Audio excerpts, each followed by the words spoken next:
I was a bully. I used to steal from others. And I was very, very angry. Inside, I had feelings of taking revenge. I wanted revenge. I spent my childhood in a small city of India. My family was very poor. My parents both had the habit of drinking. Often they had fights at home. My father would beat my mother with wood, and sometimes he would beat us too. So me and my siblings, we would run and hide to the outside toilets, and we would wait there until the shouting and fighting would stop. One day I saw my father. He was full drunk. I was very small, maybe 6-year-old, and I was playing near the house. My uncle came to the house screaming at my father. I ran to see what was happening, but there was nothing I could do. When in front of my own eyes, my father was murdered.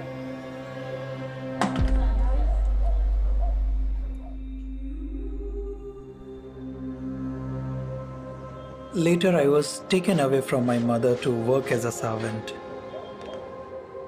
They treated me terribly, with punches and kicks. They even strangled me once. So we're hearing the story of Lucas Lacra from the May 2025 JW Broadcasting episode. And this is really becoming kind of a typical testimonial in terms of portraying somebody from a traumatic background becoming a Jehovah's Witness in large part through their emotional vulnerability. We saw that already in a recent JW Broadcasting episode where the organization preys upon a deaf orphan. Thumbnail here to the sushi if you want to take a look, or maybe you've already seen it. The point is, it's almost like a rinse repeat at this point. What would be more interesting for me and more compelling would be if they could show somebody who is not emotionally compromised through childhood trauma, who is very kind of balanced emotionally and very much in control of their faculties, has a basic understanding of critical thinking and logical fallacies and so forth, maybe comes from an educated background and understands logical argumentation.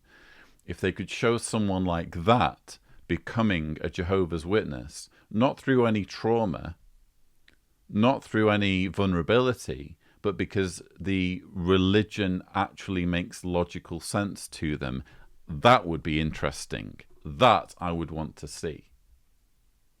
But this preying on people due to their emotional vulnerability is frankly getting tedious. And there's an element of hypocrisy here as well, because unfortunately this man, Lucas Lacra, he ends up losing both his father and his mother. We heard about his father being murdered. Later on in the story, you find out that he is fully orphaned because his mother ends up dying. But before the death of his father, you hear that his father was beating his mother. So in other words, there's domestic violence going on. And yet this is an organization with a very bad track record when it comes to domestic violence.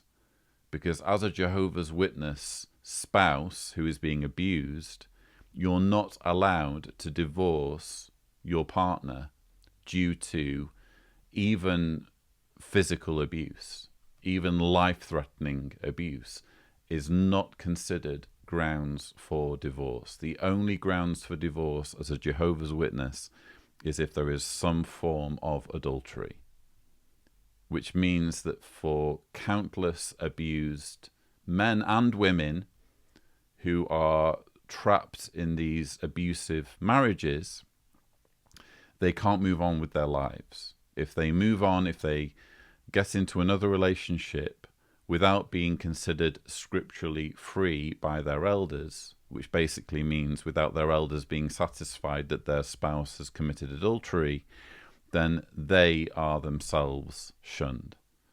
So for them to even reference domestic violence is frankly an insult. Eventually, I was thrown out of the house. This time, a relative took me in. I noticed her daughter would go somewhere every Sunday, and this made me very curious. So I asked her where she would go, and she said to Bible meetings.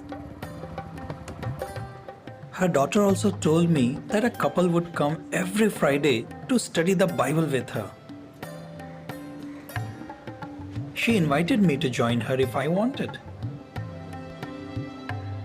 So I decided to sit in on her study. As my study slowly progressed, I began to realize I'm not an orphan. Jehovah is with me. He is my father.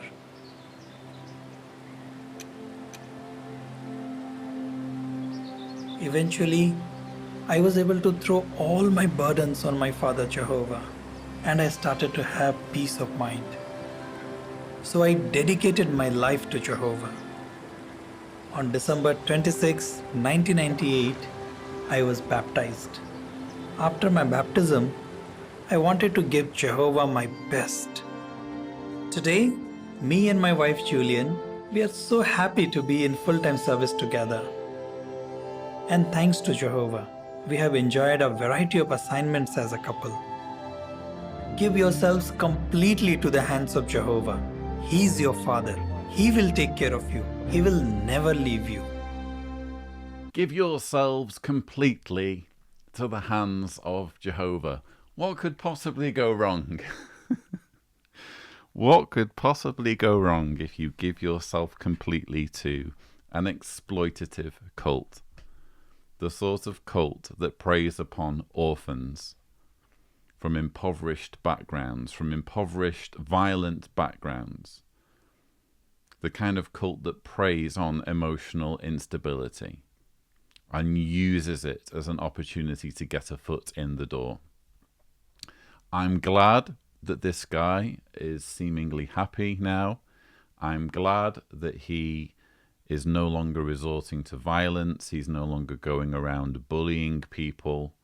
Whatever it was he was doing out of a feeling of needing to take vengeance for the death of his father. But frankly, it's an insult to everybody's humanity to suggest that you need a cult in order to not be that type of person. We all know, it's self-evident when you just walk out the door and speak to people, speak to ordinary people on the street, that it's possible to be a good, decent, human, moral person without being attached in any way, shape or form to a cult.